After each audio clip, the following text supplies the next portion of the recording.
Assalomu alaykum. Mana bugun Surxondaryo viloyati Muzrabot tumani Yakkatol mahallasi 21-konturga ekilgan qovunimiz pishib yetildi. 10 ta yoshga ajratilgan dalamiz.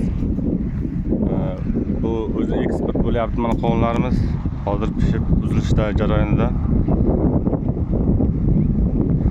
Bu qovunlar fevral oylarida o'zi ekilib pishib yetildi. Hozir Rossiya Federatsiyasi va Qozog'iston davlatlariga eksport bo'lyapti. Fevral oyidan beri doimiy ishchilar jalb qilingan. Konturga nasib har bir yoshlar 50-60 million daromad oladi.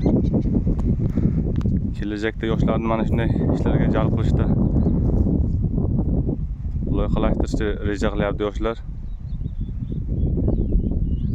Xudo xohlasa hamma ish rejadagidek ketgan.